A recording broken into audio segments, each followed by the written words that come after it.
In 1870, this was the heartbeat of an empire. The air didn't smell like artisanal lavender or expensive espresso. It smelled of heavy grain, coal smoke, and the sharp, antiseptic sting of pure alcohol. This wasn't just a factory, it was a city within a city. Gooderham Worts was, for a time, the largest distillery in the world. It processed more grain, paid more taxes, and shaped more of the Toronto skyline than any other entity. Then, the noise stopped. The massive iron gears ground to a halt in 1990. There was no grand ceremony for the end of the industrial age in Toronto. No parade for the thousands of workers who had spent generations hauling barrels across these cobblestones. Just a padlock on a gate and a sudden, deafening silence that settled over 13 acres of Victorian masonry. For a decade, the Distillery District was a ghost. It was a carcass of the Industrial Revolution, left to rot on the edge of a city that was rapidly trying to forget its muddy York roots. But buildings this heavy don't just disappear. They wait. This is the story of how Toronto turned a graveyard of industry into a playground for the elite, and the uncomfortable questions we ignore every time we buy a $12 cocktail in a room where men once broke their backs. To understand the distillery, you have to understand the men who built it. James Worts and William Gooderham weren't just businessmen. They were architects of a new world. When they began, Toronto was a colonial outpost. Their vision was one of absolute, terrifying efficiency. They didn't just want to make whiskey, they wanted to dominate the flow of trade. The architecture reflected this optimism. This wasn't the flimsy, glass and steel construction of the modern era. This was high Victorian industrial.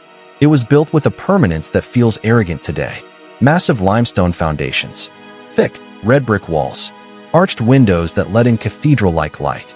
It was a design language that shouted stability.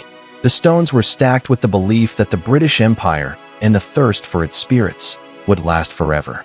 Every lintel and every joist was a testament to the idea that industry was the highest calling of man. The buildings were characters, the stone distillery, the cooperage, the maltings. They were functional, yes, but they were also beautiful in a way that modern warehouses never permit themselves to be.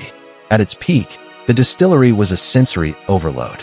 Imagine the sound, the constant, rhythmic thump of the steam engines, the clatter of horse-drawn wagons on the stones, the shouting of men over the roar of the grain elevators. You didn't just hear the distillery, you felt it in your teeth. The air was thick. It was warm from the fermenting mash, a sweet, yeasty heaviness that draped over the neighborhood. In the winter, the heat from the boilers kept the snow from ever settling on the main thoroughfare. For the worker, the distillery was a world of touch, the rough grain sliding through fingers, the cold, damp limestone of the cellars where the barrels aged in the dark, the searing heat of the stills. There was an emotional stake in this labor. You were part of a lineage. Your father had rolled these same barrels. Your son likely would too.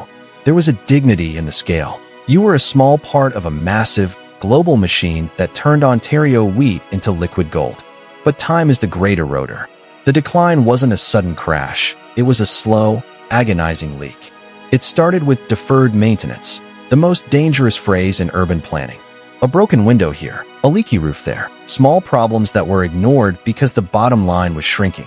Global markets shifted. Whiskey palates changed. The massive, sprawling complex that was once an asset became a liability. The Victorian efficiency that made it a marvel in 1860 made it a dinosaur in 1960. By the 1980s, the distillery was a shell. The machines were aging, and the cost of heating these cavernous stone halls was astronomical. The city moved on. Modernity demanded clean lines, office towers, and suburban sprawl. The Big Smoke was trying to clean up its act, and a soot-stained whiskey factory didn't fit the brand. When the last barrel was filled in 1990, the site didn't just close, it decayed. For years, the only industry left was the film industry. Hollywood used the derelict site as a stand-in for Victorian London or a post-apocalyptic New York. It was cheaper to use the real decay of Toronto than to build a set. The buildings were dying, and the city was waiting for the inevitable, the wrecking ball. In 2001, a group of developers bought the site. The official narrative was one of urban reinvention. They promised to save the heritage, to create a pedestrian-only village for the arts. And they did, mostly. But look closer at the timing. The redevelopment of the Distillery District wasn't a standalone act of civic charity. It was the opening salvo in the hypergentrification of Toronto's eastern waterfront. The smoking gun isn't a single document, it's the skyline itself. The distillery was preserved, yes, but it was also used as a loss leader for the massive forest of glass condominiums that now hem it in on all sides. The history was the bait, the real estate was the hook.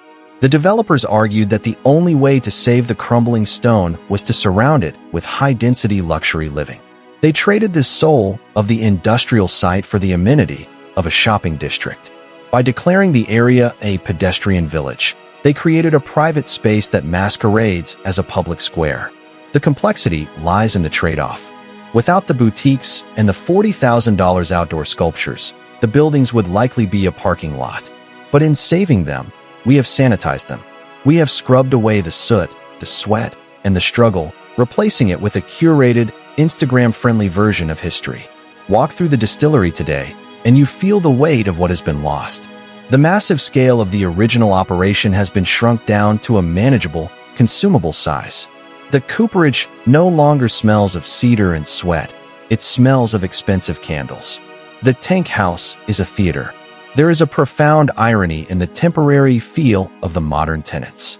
A gallery that might be gone in a year. A pop-up shop that sells artisanal socks. These things are fleeting. They lack the heavy, thousand-year intent of the men who laid the stones. The replacement is smaller, not in physical size, but in ambition. We no longer build for the centuries. We build for the quarterly report. The distillery has become a lifestyle destination, a phrase that would have been unintelligible to the workers of 1870. What is our civic duty to the past? Is it enough to just keep the walls standing? Or do we owe it to our history to maintain the spirit of a place? The Distillery District is a triumph of architecture, but it is a cautionary tale of urban policy. It proves that we can save our heritage, but only if we are willing to turn it into a commodity. We have traded the grit of production for the gloss of consumption. As you walk across those uneven cobblestones, you can still feel the vibration of the old machines, if you listen closely enough. But that sound is fading, drowned out by the chatter of a city that knows the price of everything and the value of nothing. The stones remain, but the heart has been hollowed out to make room for a gift shop. We must ask ourselves, when we reinvent a city, who are we actually building it for? The silence of the stone is no longer the silence of a grave. It's the silence of a museum. And in a museum, you can look, but you aren't allowed to live.